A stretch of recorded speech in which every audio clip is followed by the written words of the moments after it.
નમસ્તે સ્ટુડન્ટ્સ. આજે આપણે પ્રકરણ 4 નો દાખલા નંબર 11 અને દાખલા નંબર 12 એ બંનેનો એક સાથે અભ્યાસ કરીશું. આ દાખલામાં બેઝિકલી સાયક્લોટ્રોન પરનો આ દાખલો છે. એક ઓરડામાં 6.5 ગાઉસ, 1 ગાઉસ એટલે 10⁻⁻⁴ ટેસ્લા જેટલું નિયમિત ચુંબકીય ક્ષેત્ર લાખેલું છે. આ ક્ષેત્રમાં લંબરૂપે એક ઇલેક્ટ્રોન 4.8 ઇન્ટુ 10⁶ મીટર પ્રતિ સેકન્ડ ઝડપે છોડવામાં આવે છે. ઇલેક્ટ્રોનનો માર્ગ વર્તુળાકાર કેમ હશે તે સમજાવો. વર્તુળાકાર કક્ષાની ત્રિજ્યા શોધો. ઈ અને એમઈ તમને આપેલું છે. અને આ જ દાખલામાં વર્તુળાકાર કક્ષામાં ઇલેક્ટ્રોનના ભ્રમણની આવૃત્તિ શોધો અને શું આ જવાબ ઇલેક્ટ્રોનની ઝડપ પર આધાર રાખે છે કે નહીં તે સમજાવો. તો પહેલા આપણે ડેટા કલેક્શન કરીએ. સોલ્યુશન. ચુંબકીય ક્ષેત્ર બી એ આપણને આપ્યું છે 6.5 ગાઉસ એટલે 6.5 ઇન્ટુ 10⁻⁴ ટેસ્લા. ઇલેક્ટ્રોનની ઝડપ વી આપી છે 4.8 ઇન્ટુ 10⁶ મીટર પર સેકન્ડ. ઇલેક્ટ્રોનનો વિદ્યુતભાર આપણે જાણીએ છીએ 1.6 10⁻⁹ કુલમ્બ અને ઇલેક્ટ્રોનનું દળ 9.1 ઇન્ટુ 10⁻31 કિલોગ્રામ.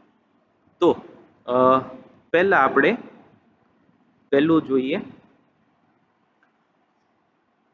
ઇલેક્ટ્રોનનો માર્ગ વર્તુળાકાર કેમ હશે તે સમજાવો. તો ઇલેક્ટ્રોન આપણે ભણીએ છીએ એમ ચુંબકીય ક્ષેત્રને આપણે ભણી ગયા છીએ ચુંબકીય ક્ષેત્રને લંબરૂપે દાખલ થતો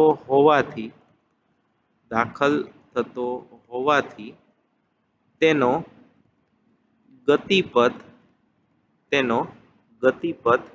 વર્તુળાકાર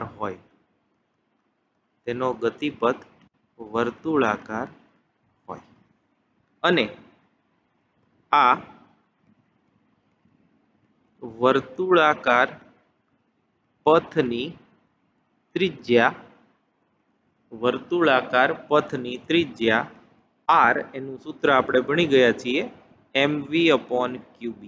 તો જો તમે ફરીથી કહી દઉં કે સાયક્લોટ્રોન વાળો ટોપિક સરસ તૈયાર કર્યો હોય તો તમને આ સમજવું સહેલું પડશે. ઇલેક્ટ્રોન માટે me/v/e/b ઇલેક્ટ્રોનનું દળ અને એનો વિદ્યુતભાર લઈએ તો therefore r બરાબર m આપણને આપ્યું છે 9.1 ઇન્ટુ 10⁻31.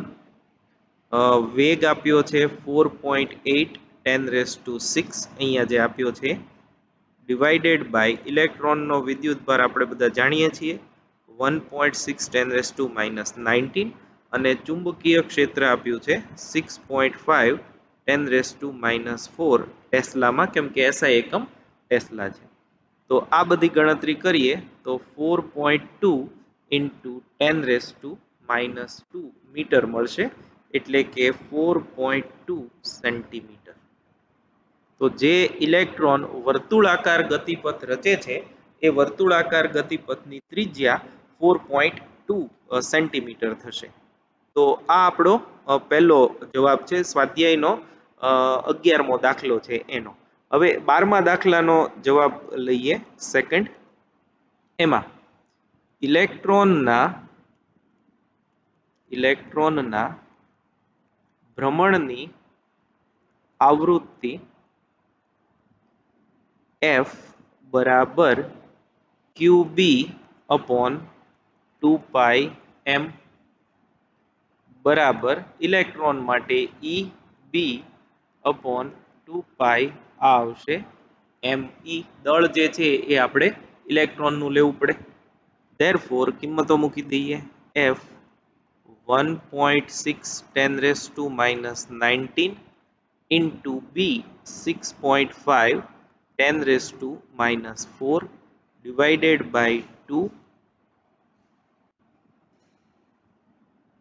pi 3.14 into ME 9.1 10⁻⁻31 અને આ બધી જો આપણે કિંમતો મૂકીએ તો 0.18 ઇન્ટુ 10⁸8 હર્ટ્ઝ એવું મળે છે, એટલે કે 18 મેગાહર્ટ્ઝ. તો આ ઇલેક્ટ્રોનની ભ્રમણકક્ષામાં જે આવૃત્તિ છે એનો આંકડો થયો. હવે સાથે સાથે આપણને આવું પૂછ્યું છે કે ઇલેક્ટ્રોનની ઝડપ પર આધાર રાખે છે કે નહીં. તો એના માટે આપણે લખી લઈએ સાયક્લોટ્રોન ના સિદ્ધાંત પરથી આપણે જાણીએ છીએ કે ઇલેક્ટ્રોનની ઝડપ ત્રિજ્યા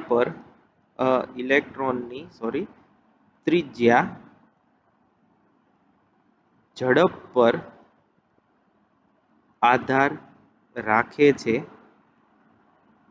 પરંતુ આવૃત્તિ નહીં.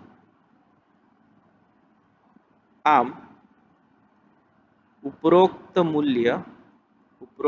મૂલ્ય ઇલેક્ટ્રોનની